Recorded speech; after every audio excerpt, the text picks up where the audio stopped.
And hello, Reno. We love Reno. And very special people. I'm thrilled to be back in your incredible state with thousands of proud, hardworking American patriots. That's what you are. And let me begin by wishing you all a very, very Merry Christmas. Very Merry Christmas. Remember, we had to defend that term about 7 years ago. We had to defend the words Merry Christmas. We don't have to defend it anymore. We are just 7 weeks away from the Nevada presidential caucuses, and on Thursday, February 8th, we're going to win the Nevada caucuses. We are then going to crush crooked Joe Biden. He is our crooked, horrible president. He's a horrible president. Next November, we're going to win so big, it's going to do something like you've never seen before. We are going to make America great again, even greater than we had it. During this holiday season, families all across America are struggling under the brutal weight of Crooked Joe's failures, disasters, heartless betrayals, and a thing called inflation at a level like nobody's ever seen before. While the stock market is making rich people richer, thank you very much. Thank you. It is making rich people richer. Biden's inflation catastrophe is demolishing your savings, ravaging your dreams. His sky-high energy prices are brutalizing your wallets. Our border has been erased. We have no border any longer. Criminals are running wild in our Democrat-run cities while Christians and conservatives are persecuted. And thanks to Crooked Joe's breathtaking weakness, the world is going up in flames. The world is laughing at us. They can't blame, I tell you what, they can't blame us. This is the USA. They're not blaming us. They're blaming him. He is a laughing stock all over the world. Our country is being laughed at. Joe Biden and the Democrat Party are incapable of solving any problem.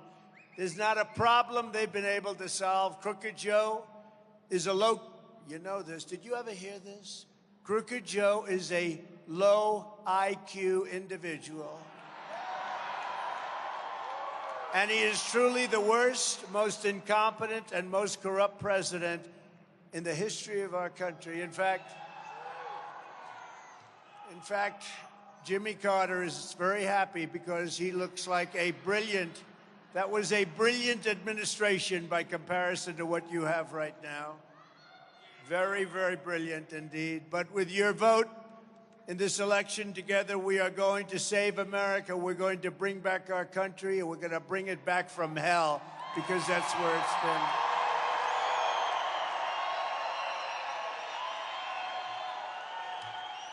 Not one thing has gotten better under Crooked Joe Biden. Not one thing. Name one thing. Does anybody out there, do you have any Biden fans?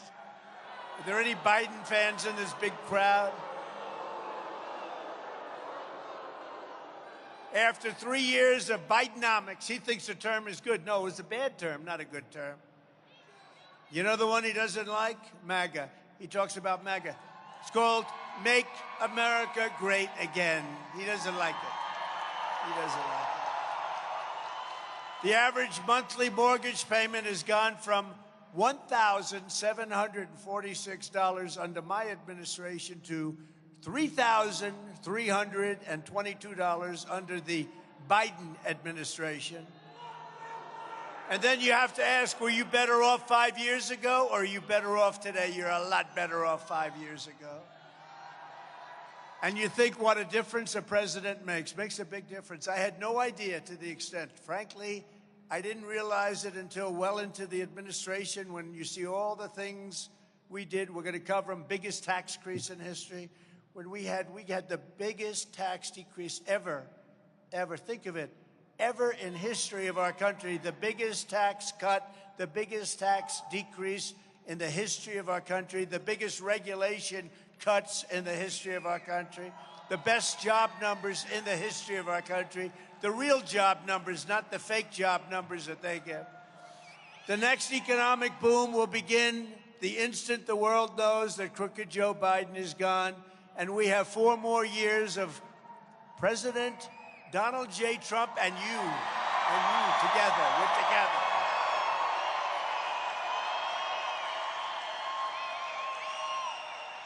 But you weren't just better off financially under President Trump. You're also much, much safer when President Trump was in the White House. I mean, how unsafe is it? Friends of mine that live here, you don't even think of it, but friends of mine that live here, they're under siege. They say their houses are being robbed, their cars are being stolen. Who the hell thought of it? I never even thought it was here. I didn't think you had the problem here. You have it all over the country. The lawlessness is unbelievable, but we're going to give law enforcement back their authority. We're going to give it back. They have to have it back. Under our leadership, you were safer, your family was safer, your communities were safer, your children were safer, your borders were safer, and your whole country was safer, a lot safer. 3 years ago, we had the most secure border in U.S. history. We built 561 miles of border wall. We got Mexico to give us, free of charge, 28,000 soldiers. Thank you very much. We ended catch and release. We let our great ICE agents do their job.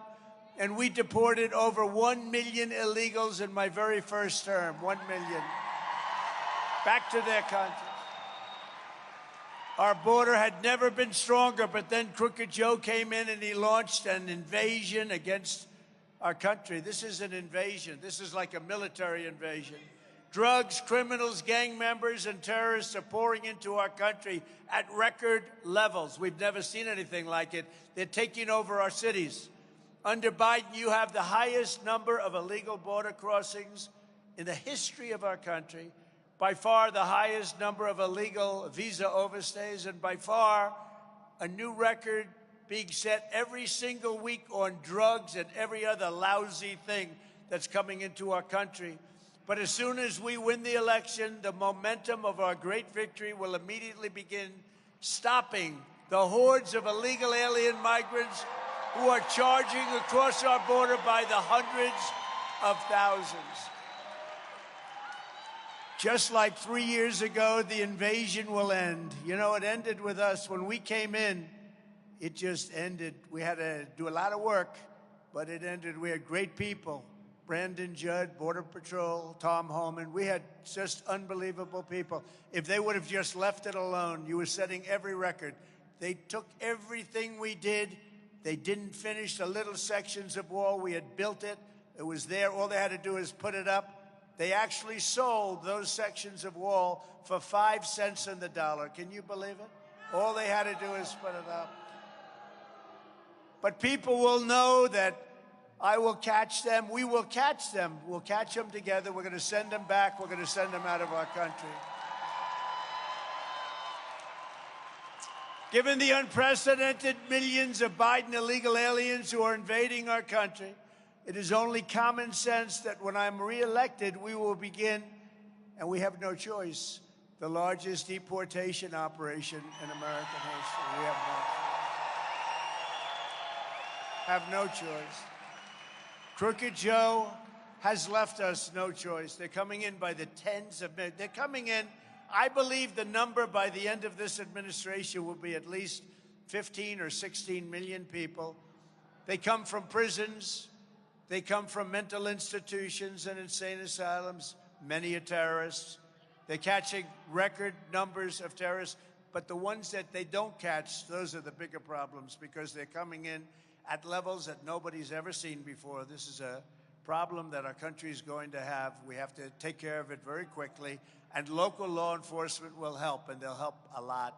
And I want to thank them. A lot of them are here. In fact, I shook so many hands of policemen and law enforcement.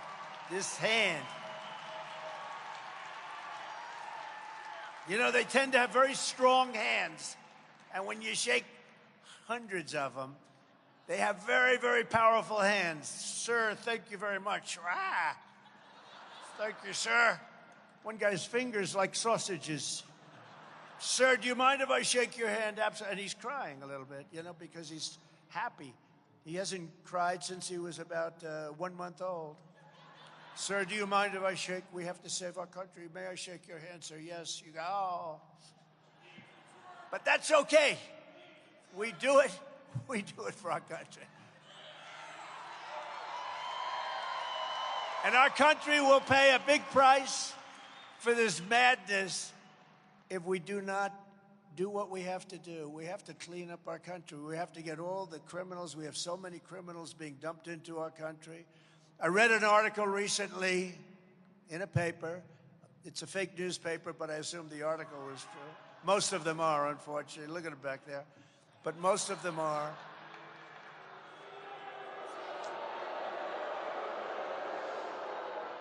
And it was by a man and about a man who runs a mental institution in South America. And by the way, they're coming from all over the world. They're coming from Africa, from Asia, all over. But this happened to be in South America.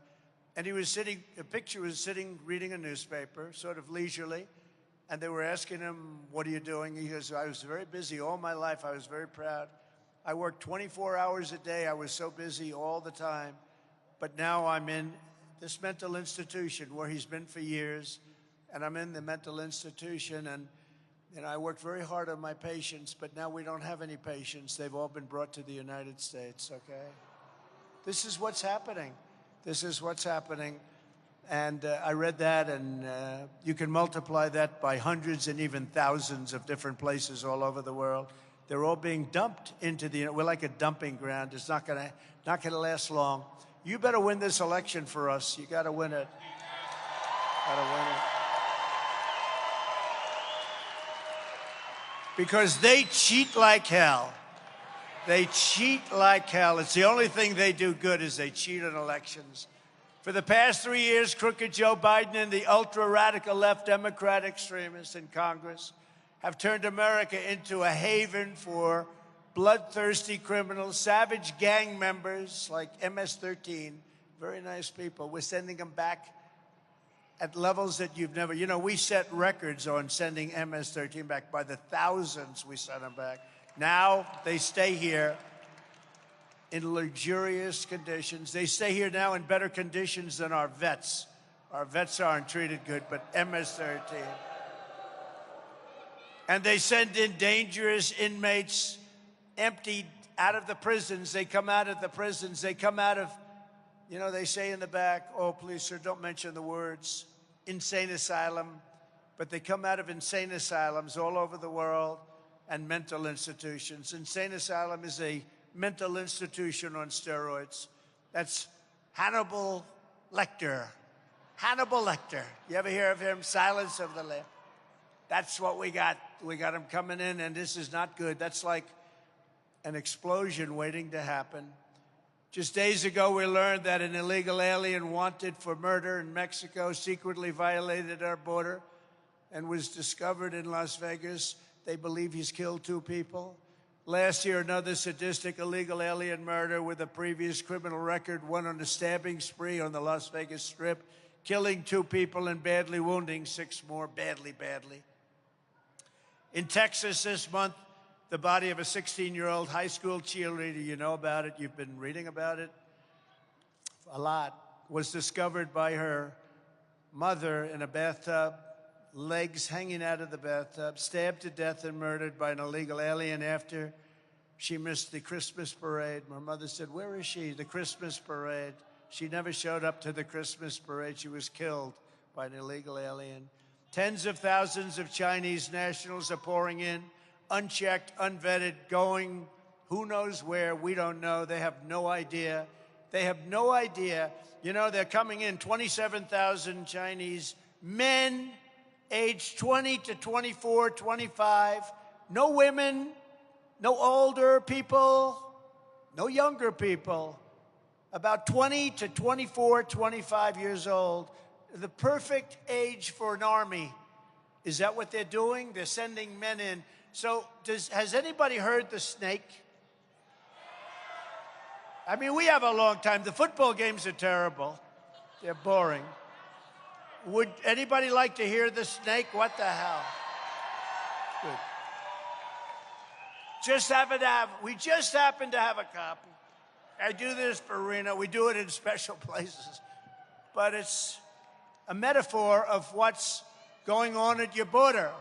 And it's a metaphor as to what will happen in Reno, in Nevada, all over the place. It's a metaphor. It's a very accurate, an old song that we worked on a little bit, but a metaphor as to what's happening with illegal immigration, and I think you'll understand it very quickly. You sure you want it? Yeah! No, people love it. They love it. I wish they didn't love it. I wish we didn't have to say it, but it's very accurate. On her way to work one morning, down the path along the lake, a tender-hearted woman saw a poor, half-frozen snake. Her pretty colored skin had been all frosted with the dew. "Poor thing," she cried, "I'll take you in, and I'll take care of you. Take me in, O tender woman, take me in, for heaven's sake. Take me in, O tender woman," cried the vicious snake. She wrapped him up all cozy in a comforter of silk and laid him by her fireside with some honey and some milk.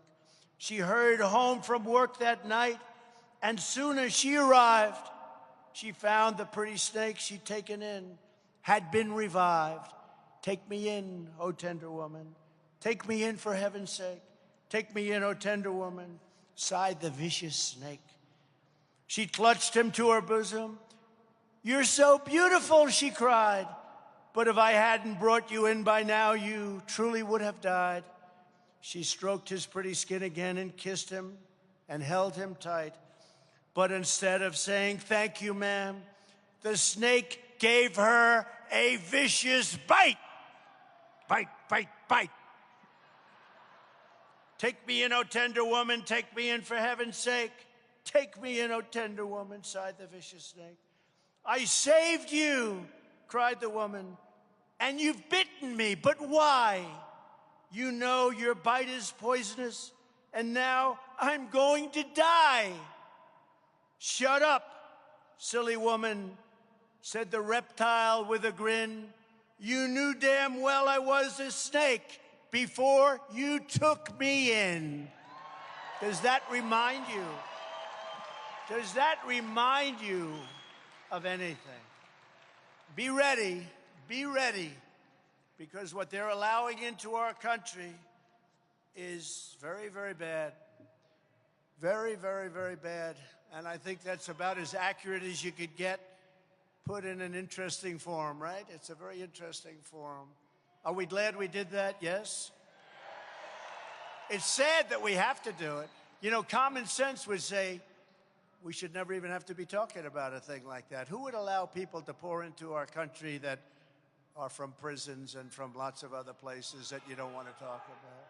On my first day back in the White House, I will terminate every open borders policy of the Biden administration. And I will invoke the Alien Enemies Act to remove all known or suspected gang members, drug dealers, or cartel members from the United States, ending the scourge of illegal alien gang violence once and for all. You know, when I took out the MS-13, again, by the thousands, we had a problem because you couldn't get them back into the various countries from where they came. And I'll never forget the people in the White House coming up to me saying that the Obama administration, has anybody ever heard of Barack Hussein Obama? Remember Rush? Barack Hussein Obama. Remember Rush Limbaugh? He would talk about Barack Hussein Obama. Rush. Gave him the Presidential Medal of Freedom. He is missed, greatly missed. Man of great common sense. Forget about conservative, liberal, who cares? I mean, he was a man who we want to deal with common sense, right? We want borders, we want good education, we want low interest rates, we want a strong military, we want as fewer regulations as we can have. But you think of it, Rush Limbaugh, so many people, we've lost so many great people that got it, They were people of common sense, just common sense, and that's what we need. We need common sense. We're the party of common sense, the Republican Party. You like strong borders, right? You don't want people coming in from prisons and mental institutions.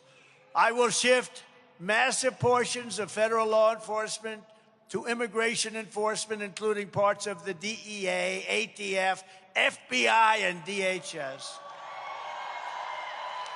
And I will make clear that we must use any and all resources needed to stop the invasion of our country, including moving thousands of troops currently stationed overseas in countries that don't like us. They laugh at our current president. They think he's a fool, and we shouldn't be there. We shouldn't be there. We have to protect our own borders first. Before we defend the borders of foreign countries, we have to get our act together. We have to be able to do it for ourselves. I will also use Title 42 to end child trafficking crisis by returning all trafficked children to their families in their home countries immediately.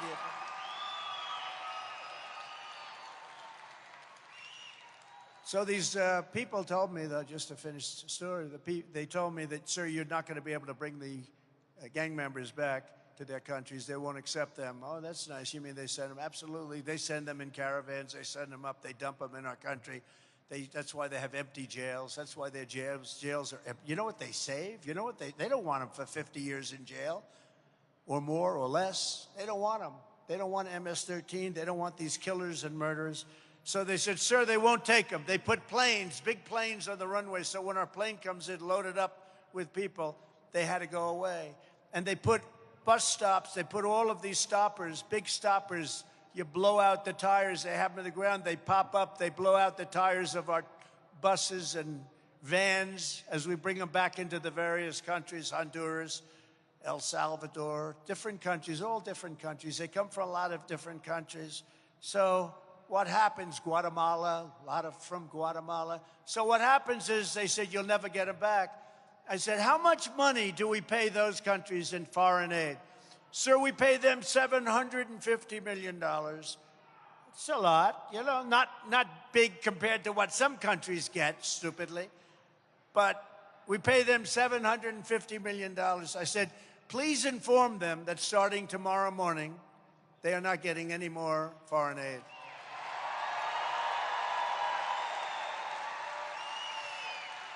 So about an hour after we informed them, I got a call from all three of them, but separate. And they said, sir, there seems to be a problem, a misunderstanding. I said, yeah, there is. For 10 years, 15 years, you wouldn't take these people that you send back, and they send them. Don't kid yourself. They don't want them in their country. They send them up in the caravan. You wouldn't take them back, right? And they said, no, that's not my understanding, but we would be very happy to talk. I said, here's the story. If you don't take them back, you'll never see anything from the United States in terms of foreign aid. Nothing. And all three of them, they didn't even have to hang up the phone. They said, sir, we would be greatly honored to take back MS-13 killers. We would greatly be honored to take back murderers and thugs of all type. This would be our great honor. We hope you're happy, sir. Are you happy? I said, yes, but I still didn't pay him the money. I held it back.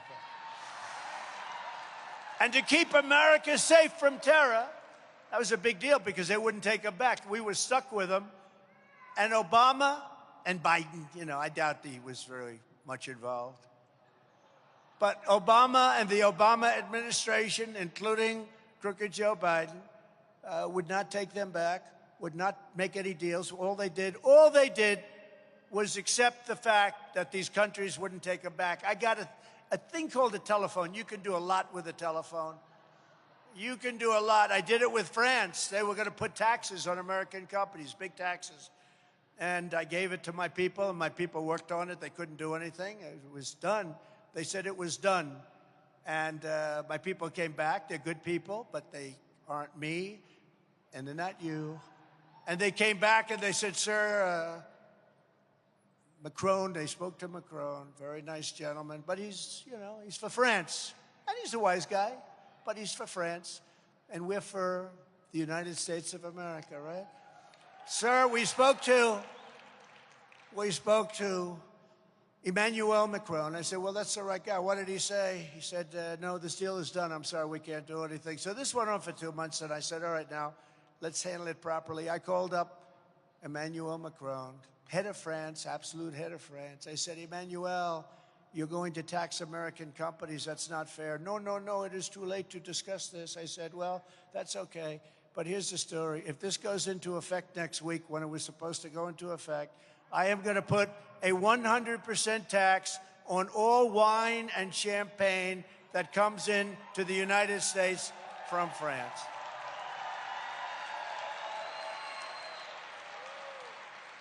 And he said, no, no, no, Donald, you cannot do that, Donald. That is not fair. I said, it's not fair that you're taxing our companies. You're not taxing other companies. No, no, no, this is not fair. I said, here's the story.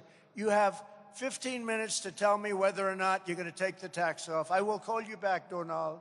Calls me back. We have decided to remove the tax, all taxes. And my guys worked on it. They know who they are. My guys over at Treasury, they worked on it for a period of about 2.5 months. I did it in 2 minutes. But we did many, I could tell you story after story like that. It's about common sense. It's about protecting our nation. It's about putting America first. Isn't it really about putting America? I will immediately restore and expand the Trump travel ban on entry from terror-plagued countries, and I will implement strong ideological screening for all immigrants. If you hate America, if you want to abolish Israel, if you sympathize with jihadists, then we don't want you in our country. We don't want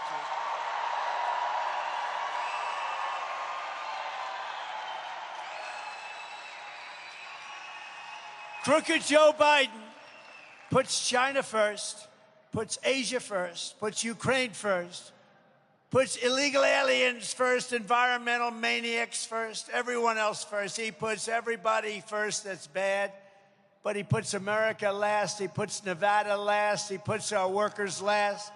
He frankly puts unions last. Look what he did with the car. They're going to make all electric cars in our country, but not when I'm in there. I'll end that the first day. He puts our families last. He puts everything last that's good. I put Nevada first, and I put America first every single time, and that's what we do. That's what we do. It's no wonder Crooked Joe and the far-left lunatics are desperate to stop us by any means necessary. They're willing to violate the U.S. Constitution at levels never seen before in order to win. They're dirty players. They play dirty.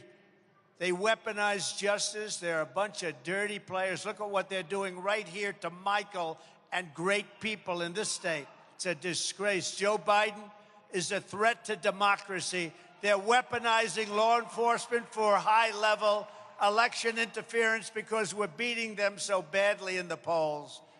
The Harvard-Harris poll just came out today, has us leading Republican primary field by 56 points. This is leading. This is leading.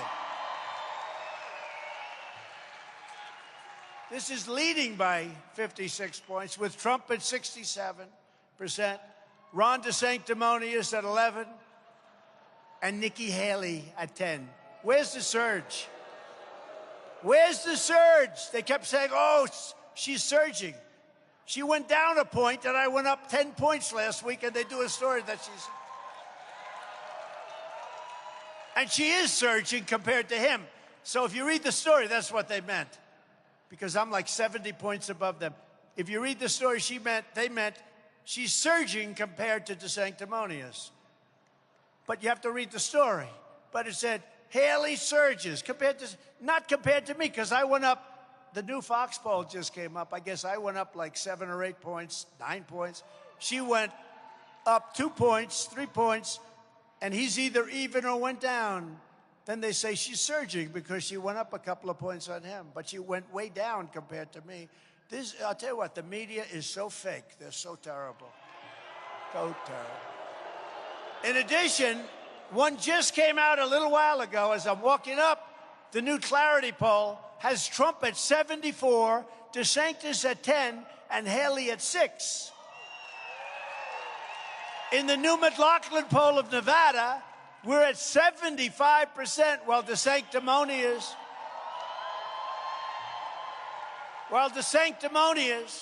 is at 60 points behind us. He's at 15, so think of that. We're at 75, just came out. We're at 75, DeSanctimonious is at 15. So we're leading by 60 points. But here's the thing you got to do. Just go vote. Don't think about it. Pretend we're tied. Pretend we're losing by 3. You got to do this because, you know, the worst thing is everyone thinks, oh, what do we have to vote for? Trump is killing them. And then bad things happen when that. Pretend we're losing. Assume that we're down by 3, 4, or 5. Okay, you don't want to do what the Washington Post does and others where they make it so that it doesn't make sense. You know, they in Wisconsin, for 2 elections, they put me down in Wisconsin at 17. I'm 17 down, right? I said, no way I'm 17 down. No way. I asked John McLaughlin, the great pollster, I said, why would they do that? I'm winning in Wisconsin. He said, they do that because that way people don't vote. I said, what do you mean? Well, why don't they do it like at 5? Because they do get killed when they lose. He said, they don't care about that. At 17, people won't vote. They'll say, you know, we love Trump, but we're not going to vote for him. At 5, they say he has a chance, we'll vote. I said, wow, that's really sick, huh? That's what it is. That's how bad they are. And we won Wisconsin. They had us down 17, and we won Wisconsin. And then we did, frankly, better the second time, where we did better in most places the second time, but it was a rigged election. It was purely a rigged election. We went way up. You know, people say, how'd you do the second time? I said, we did much better. If you take a look, we got millions more votes the second time. In the new Rasmussen poll of general election, we're dominating Biden by 10 points. That's a lot because, you know, a friend of mine said, how come you're only winning by 10 or 14 points? There's another one, 14 points. I said, how could he be possibly that close? But, you know, they have a lot of people voting for them that aren't going to vote for us. But I'll tell you, a lot of the people that would normally vote for them, like the union people, are voting for us, other than the top people in the unions. And even some of the top people in the unions are going for us. This could be an incredible situation. African Americans, we have the highest poll numbers we've ever had. Hispanic Americans, we have the highest poll numbers the Republican Party has ever had. We could actually win with Hispanics. I mean, it was unthinkable 2 or 3 years ago.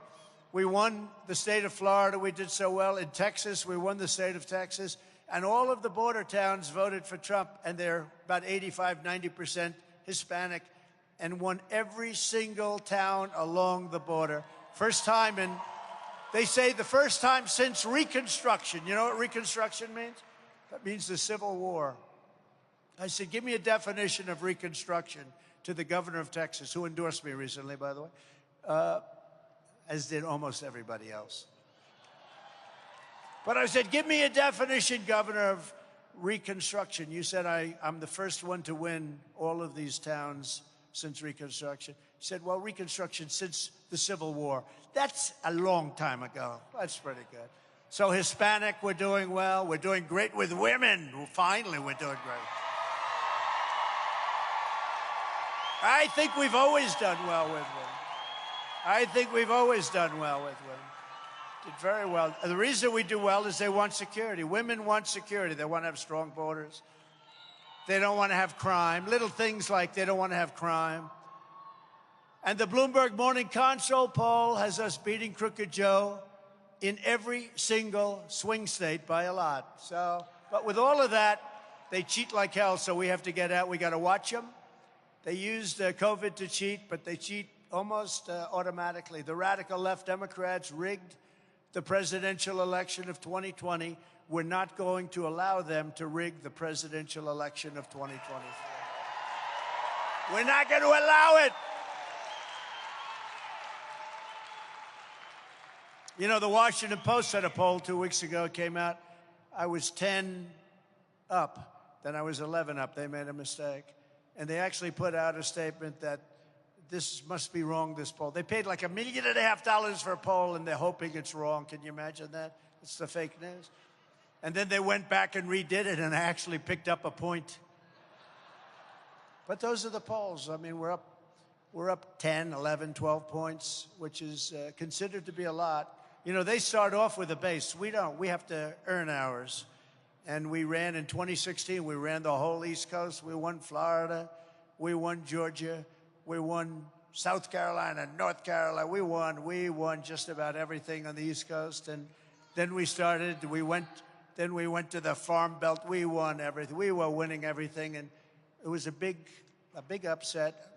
I didn't think it was an upset. You know, we'd have crowds like this, and she'd have come out. Hillary Clinton. Did anybody ever hear of beautiful Hillary? I don't use crooked anymore because, no, I don't use crooked anymore. You know why? Because I moved that name over to Joe. I thought it was more accurate. But we just won it all. And they said, you read that story, Time Magazine, cover of Time Magazine. They couldn't help themselves. And we won it all. They said, we're never going to let this happen again. And what they did was incredible. And we're not going to let them do that again. You know, they used COVID. They used COVID to cheat. We're not going to let. Look what's happened to our country. We wouldn't have inflation. We wouldn't have had the Israel disaster. We wouldn't have Ukraine and Russia fighting. None of this. And they didn't. You know, people said, how do we know? They didn't fight. It was not going to happen. I spoke to Putin. I know him very well. I spoke to him. I spoke to President Xi. He would never have gone into Taiwan. That could be next. Would never have gone into Taiwan. And we wouldn't have inflation because our energy prices were low. Energy caused inflation, and energy has destroyed many families. It's, you know, energy is considered very strongly. Energy is considered a country killer.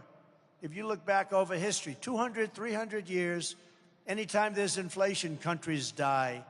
And we have the highest inflation we've had in many, many, many decades. Every time the radical left Democrats, Marxists, communists, and fascists indict me, I consider it a great badge of honor. It's a great badge of honor. Because I am being indicted for you. Thank you very much. I appreciate it. Appreciate it.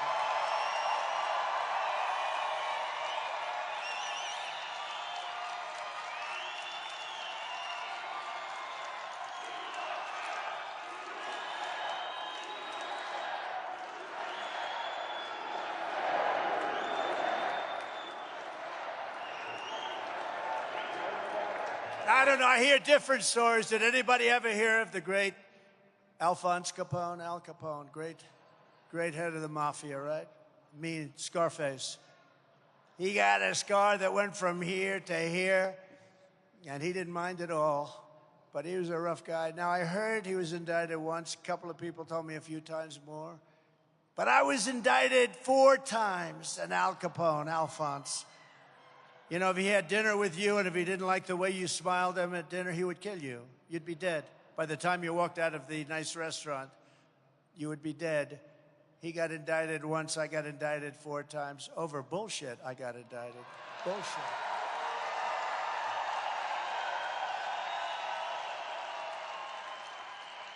I got indicted over election interference so they could try and damage me.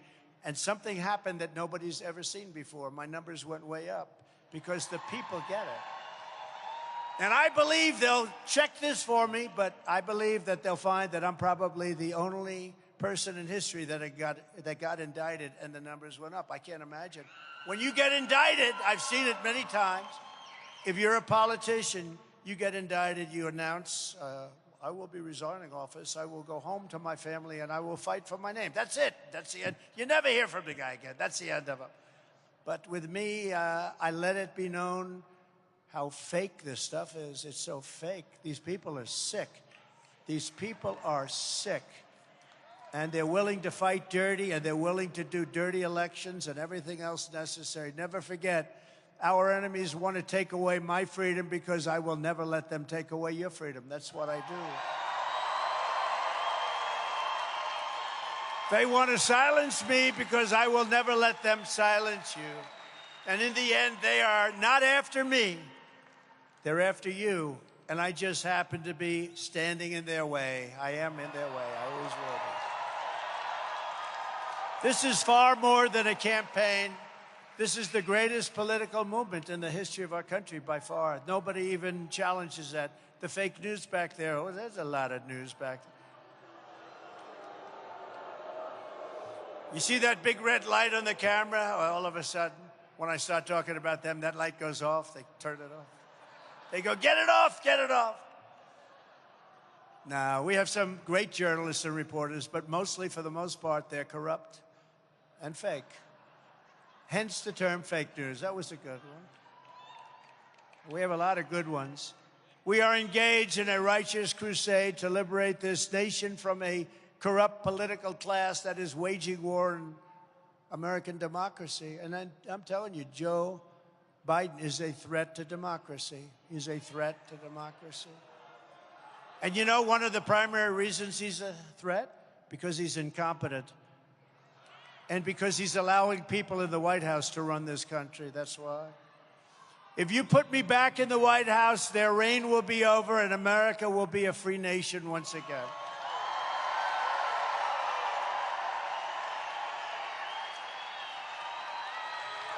So we have some great people with us today. We're thrilled to be joined tonight by State Senator Ira Hansen. Ira, where is Ira?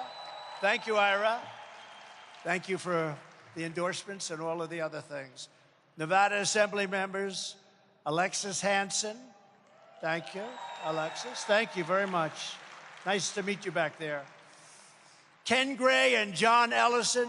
Ken, John, thank you. Thank you very much. A tremendous man, a tremendous guy, gets treated so unfairly, and he loves this country and he loves this state.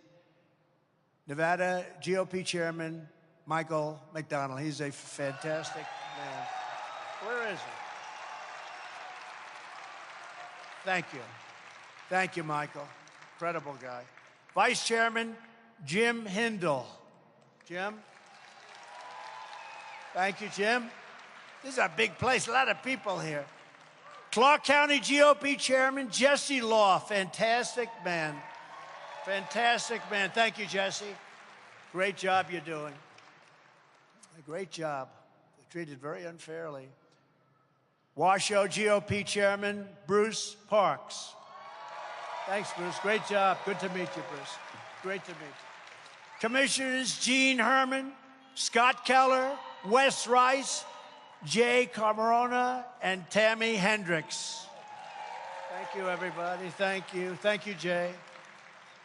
School board members Tom Hendricks and President of the Nevada Federation of Republican Women, Caroline Smith. Thank you. These are great people, great patriots. And we have so many other political people. We won't bother. Please forgive us. I mean, this is a big crowd. They don't want to hear this stuff.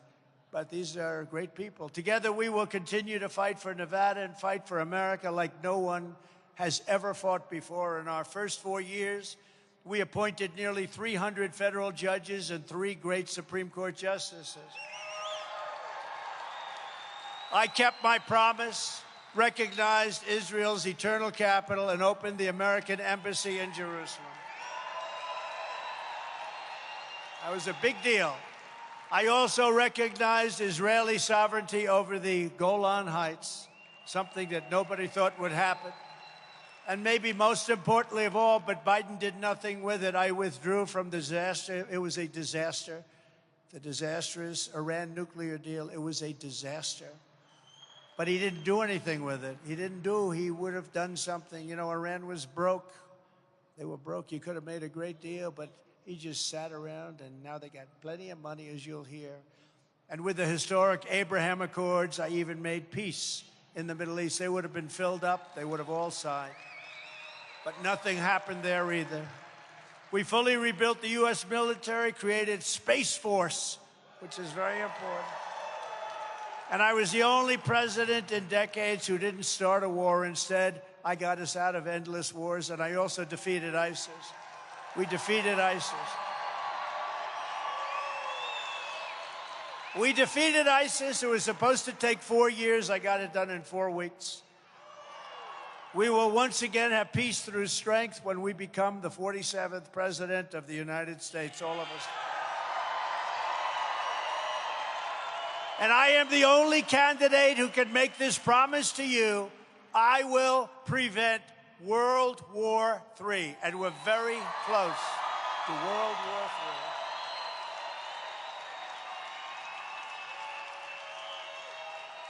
We're very close. We have never been closer to World War III.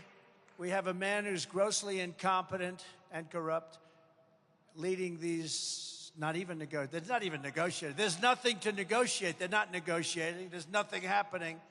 And we're in a very dangerous position. And the primary problem is the power of the weaponry, nuclear weapons and all. This is not Second World War. You hear me say it, with army tanks going back and forth shooting each other. This is not that. These are weapons of mass destruction. These are weapons so powerful. I don't even want to talk to you about it. They're so powerful. We didn't want to ever mention the words nuclear. We didn't want to talk about it. Now, every day you read about nuclear, nuclear, nuclear. And we have a man who's incompetent leading discussions. But the worst problem is there are no discussions. We will restore law and order to our communities, and I will direct a completely overhauled DOJ to investigate every radical, out-of-control prosecutor in America for their illegal, racist, and reverse enforcement of the law.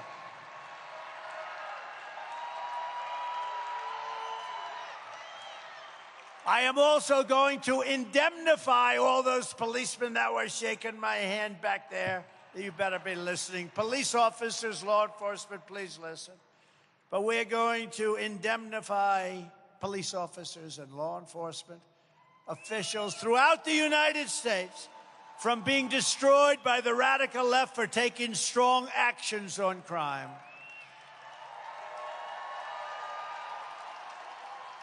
They're going to be indemnified. We're going to pay them for their costs, for their lawyers. You know, policemen have to go, in many cases, hire a lawyer to protect themselves. The state doesn't want to get involved. These people are crazy, what they're doing to our country. Policemen are forced not to do anything when they want to, and under the threat of losing their pension, their house, their family, they lose everything. And they're afraid to move. They have to be. Anybody would be. They lose their house, their family. They lose everything. They lose their pension. And we're going to indemnify them, do the job. They can do the job, and they want to do the job. When they're standing there in front of a department store that's being looted by 400, mostly kids, but other people too, and they want to do something so badly, but they're told not to because there's liability. They're not going to have any more liability. They're going to do their job. They're going to stop it.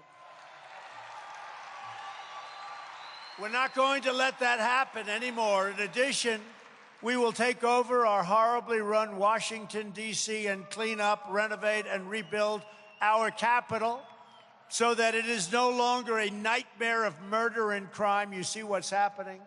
But rather will become the most beautiful capital anywhere in the world. It's a mess. It's a filthy, disgusting mess. Our parks will be cleaned. Our tents and graffiti, all of these tents and graffiti, they're right in the middle of the most beautiful parks in the world. Those tents and graffiti will be removed. Slum areas will be demolished and rebuilt to the highest level of architectural elegance. Washington, D.C. will become a symbol of beauty, security, freedom, and strength. Not what it is now. Not what it is now. In addition to our capital, we are going to rebuild our cities into beacons of hope, safety, and beauty better than they have ever been before. We are going to focus on our cities. You know, in theory, a president doesn't get involved. You rely on a governor. You rely on the mayors. That's what we did with COVID. We relied on governors and mayors. Some governors were great. Some governors weren't. Some mayors were good. Some mayors weren't. But that's what you're supposed to do. When it comes to crime, we're going to get very much involved because I watched and I stood by and I watched Minneapolis, I watched Portland, I watched so many different places just burn, violently burn. And I saved Minneapolis because we sent in the National Guard, even though I wasn't supposed to. It's supposed to be a governor thing, not a presidential thing. But we saved it. It was burning down. I remember CNN standing there and the anchor was saying, "This is not a big problem. This is a very peaceful demonstration." Do you remember? And behind him, the whole skyline of the city was on fire, right? Did you see that? And I saw that, and I sent them in, and we stopped it. You wouldn't even have that city right now. It will be the greatest investment ever made in these cities, and we will work closely with Democrat leaders. They are all run by Democrats, if you can believe it. But we'll work closely with the Democrat leaders of all these failing places to make sure that this rebuilding will be a lasting and compassionate one. It'll be a great rebuilding. Safety will again be restored so that our children can go out with their parents, mother and father, and play in the park without being beat up, molested, or shot.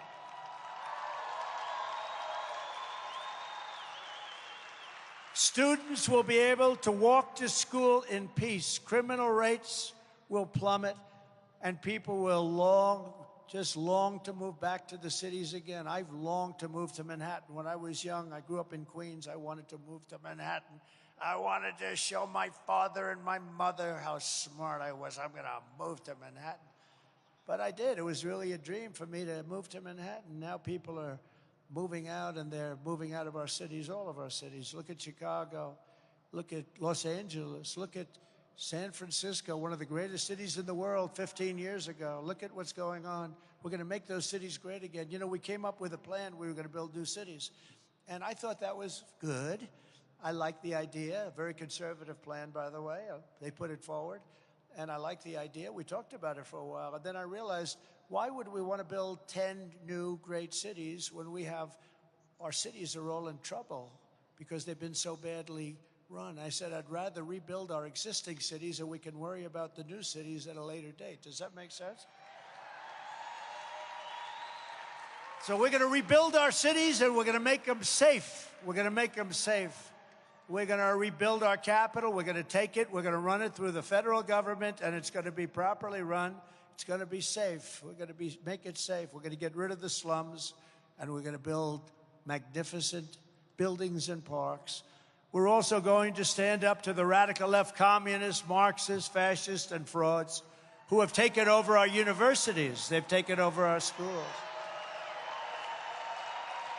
They have destroyed the reputations of once these were really highly respected schools like Harvard, MIT, Columbia, Stanford, University of Pennsylvania, and others indoctrinated our youth and brought censorship and anti-Semitism to our campuses. And did you hear those dumb people in Congress the other day? They couldn't answer the simplest question that anybody would be able to answer. Whether it's one side or the other, you can answer that you cannot allow that to happen. That's all they had to say. Instead, they had like a legal sentence. Whoever the lawyer was that briefed them should be fired immediately. They're all looking for jobs, I guess. Under the Trump administration, if colleges and universities discriminate against conservatives, Christians, Jews, anybody, if they attack free speech, we are going to take away their tax advantages, grants, and endowments. And they will pay a steep price and billions of dollars for the terror they have unleashed into our once great country. They are unleashing terror into our country. We're not going to stand for it. And by the way, our country is not great any longer. Our country is a very troubled nation, but we're going to make it great again. But our country is not great right now. It's so sad when I say our great country, but our country is not great right now. It's a total mess. Our country is a mess. Our country is no longer feared or respected. 4 years ago, it was greatly respected and feared. I'll say it, they were feared, but it was greatly respected. Today, we're considered a joke, a laughingstock. I will rapidly end crooked Joe Biden's inflation nightmare, end this war on American energy, and we will drill, baby, drill. We're going to drill.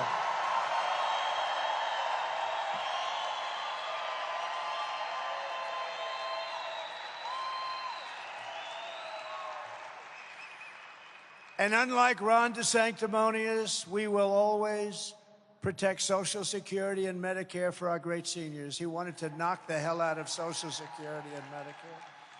We're also going to fight to give you much better health care. Obamacare is a catastrophe for American families, and it has been for years.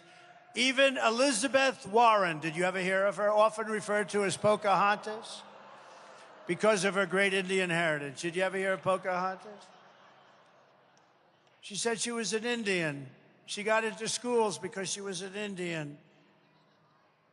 She got into schools, think of it. She got jobs because she said she was an Indian until Trump came along and revealed the truth. But even Pocahontas says that it has to be fixed. She believes it has to be fixed.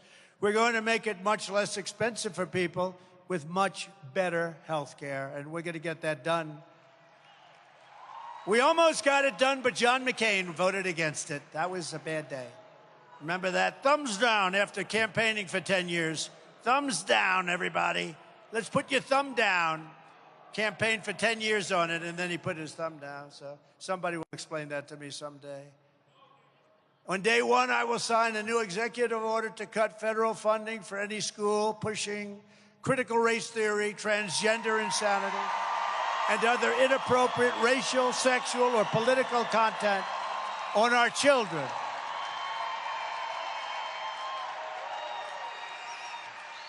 And I will not give 1 penny to any school that has a vaccine mandate or a mask mandate.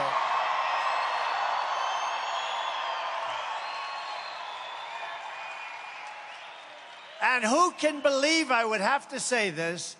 I will keep men out of women's sports. Can you believe that?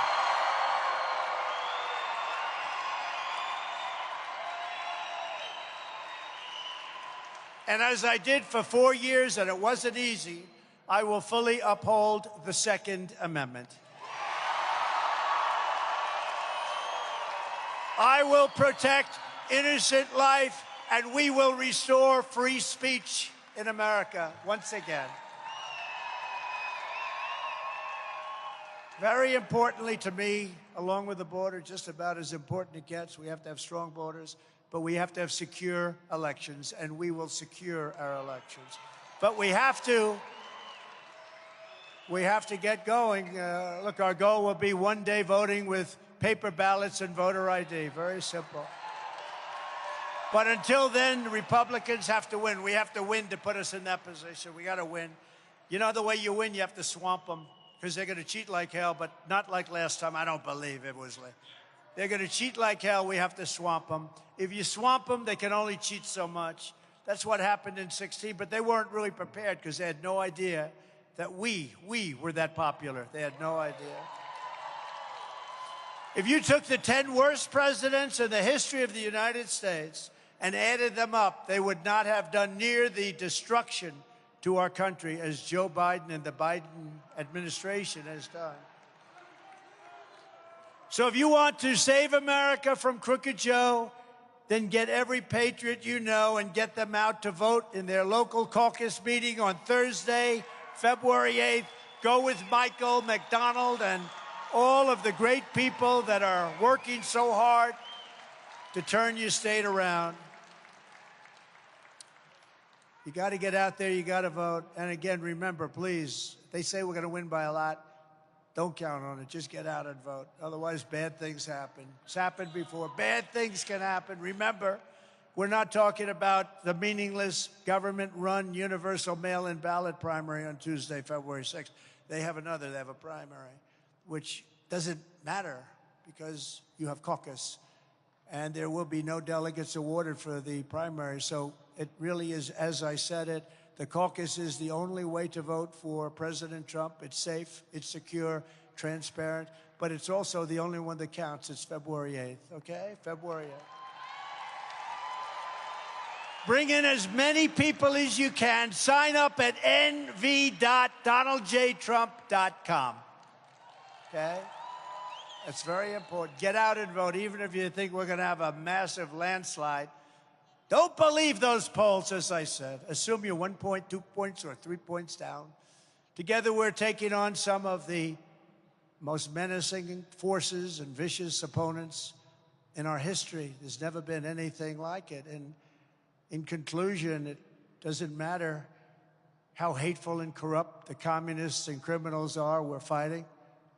We're fighting against some really vicious people within our country. We have vicious people outside, but I believe truly that the people inside of our country are far worse because we can handle, with the right president, in particular president, we can handle China, Russia, We can handle North Korea, Kim Jong-un. I saved us from a nuclear war. If Hillary Clinton got in, you would have ended up with millions of people being killed in a nuclear war.